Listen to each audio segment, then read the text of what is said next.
How do you know when it's time to leave? How do you know when it's time to stop fighting for your relationship and let it go? I'm Shauna White, Heartfelt Intimacy Coach, helping people to create heartfelt intimacy that flows naturally when you have a relationship that you can actually do that in.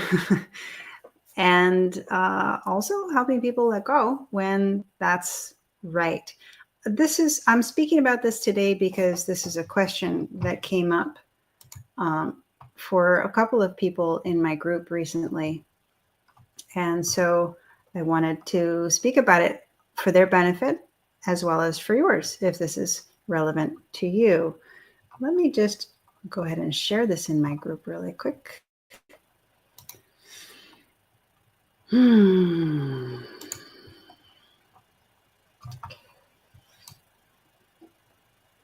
Sorry about this delay,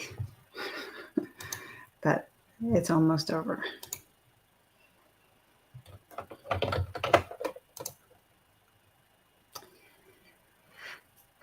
Okay, so here's the situation. You deeply, deeply love someone, but there are struggles in your relationship that just keep happening. So for one person, let me see. Oh, she's experiencing some difficulty around intimacy, the communication around intimacy, where her partner is not very understanding. He seems to be a little bit defensive, and it feels very immature and unfair and unsafe.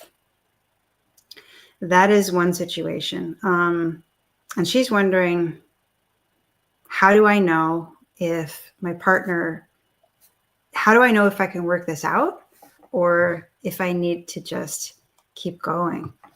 If I need to, sorry, I got distracted. Hello, thank you for liking the video. So she's wondering, how do I know if I can work through this with this person or if I need to let go of the relationship and just keep going? So this is a complicated, nuanced topic, which is why I wanted to respond in video. So what's tricky about it is that, okay, let me start here. We attract broadly two different kinds of people into our life for a relationship. Either we attract someone who is a perfect match for our subconscious patterns that we need to work through, and they mirror to us what is painful, that our subconscious believes we need to experience in order to change how the story ends. So for me, as an example, my mom passed away just before I turned 4. She stayed with me in spirit for a year. I learned from my family later. And she told me at the end of that year, just before I turned 5, that she needed to leave and she wouldn't be back or couldn't be back. I don't remember which word it was, but I was traumatized by her leaving just before I turned 5. I lost all memory before the age of 5. My earliest memory for many years after that was the day I got on the school bus, right after I turned 5. I internalized that I don't matter. And so when I came of age, the age of romance, now this was going to be like the terrain in which my subconscious thought that I could fix the way that love got broken, because romantic intimacy is the next best thing to a mother's love. In a sense, it's a mother's love is this energetic intimacy of love. And the next opportunity I had to experience that and explore that was in the romantic arena. So what did I do? But I attracted and was attracted to men who were aloof or ambivalent, because I needed, my subconscious wanted to start where the story ended before, so that we could change how the story ends. So the story was, I don't matter. So I had to start with a guy that I didn't matter to. And then the quest was that I was going to change his mind and make him fall in love with me. And that would prove my value. That would prove my self-worth. So this was my relationship pattern for 2 decades until I was able to confront it on deep on the inside at a depth that I could actually connect with my subconscious and change my subconscious's mind, like prove to my subconscious that was a really bad idea and it was never going to work. And after I was able to make that change, that healing change in my subconscious, then I met a very different kind of man who I've been in a relationship with for 5 years now. It's a long distance relationship. He's incredibly honest. He's incredibly loyal. He is incredibly gentle. And he feels like he's cut from the same soul cloth as myself. So it's a beautiful and extremely healing relationship. Even though it's long distance, it's still so incredibly magical and healing. So that's an example. That's an illustration, right, of when we attract our subconscious match. And the other option, which is that we can attract someone who is a match for where we've grown to and the way in which we're continuing to grow. So in either case, whoever you're with is a perfect match. You just have to figure out, is this person a perfect match for how I'm growing? Or is this person a perfect match to mirror my subconscious patterns that I need to grow out of? Now, even someone who is with you as your subconscious pattern match can grow with you. It's possible that they could become your growth partner as well if they are of the mind and the drive themselves to grow through those subconscious patterns as well. So that's kind of the terrain of what we're trying to figure out. If we're in a relationship with someone that we love dearly, but it's really, really, really not working, and we're sitting there thinking, well, how do I know? Do I stay or do I go? Do I stick this out or not? So that's the bigger picture. Now, on a more granular picture, the hardest thing about sorting out relationship issues is it's really hard to tell what's us and what's them, and how do we contribute possibly to a dynamic that we're seeing it when it comes at us from them. But we could be planting energetic seeds that are triggering our partner. And that's really hard to Sherlock Holmes. That's really hard to detect, right? So I'll give you an illustration of how that could work. It happens a lot in anxious avoidant dynamics. So that's an easy one for me to illustrate, where I think a lot of avoidants are actually just really sensitive and have a hard time keeping their sense of self. And then you've got the anxious on the other side of the relationship that is feeling like, I need to connect. I need more communication. Like, I texted and it's been 2 hours, he hasn't texted back. And that kind of tension on the side of the anxious person reads as a step forward towards the avoidant, and another step forward. Like, a really good way to kind of moderate your relationship is that you take a step forward towards your partner, and then you wait until they take a step forward towards you. They make an initiation, or they show that they're ready for connection. And then after they take a step towards you, you could take one step towards them, then they could take one step towards you. And it helps you gauge what your partner's ready for, because it might be 2 weeks. I mean, that would be really hard, but it might be 2 weeks before your partner's ready to take a step towards you. But what happens in the anxious avoidant dynamic is that the anxious takes a step towards their partner, and then they take another step, and then they take another step. And this avoidant person gets like, I can't feel myself. I don't know, like, they're feeling the energy coming towards them, and they can't, they can't process it. So they go away to try to get balanced again inside themselves. That's a now dynamic way of looking at anxious and avoidant. I know in the popular theory, it's all about your childhood traumas, and those may play in, but I find it much more productive to look at the anxious and avoidant dynamic in the now and look at what's going on in the energetic communication dynamics. So that's a case where an anxious person, the anxious person, might not know that they're energetically coming on a little strong for their partner. And they might feel like they're being abandoned and their partner is so dysfunctional. But to heal that dynamic can heal very easily. And to heal that dynamic, the anxious needs to rebalance their energy so that they are not leaning in. They need to find how to connect with love inside themselves so that they can be just, so that they can ground and feel fine and secure in themselves, and then actually feel flow, how to connect with their partner in flow. And this is what I teach people when I work with them on their relationship, is how to rebalance your energy and find flow. And what I mean by flow is, this is where we get to what's really unique about how I help people, okay? I have 30 years in applied spiritual psychology training. So and here's what part of what that sounds like. You're going to hear that coming out now.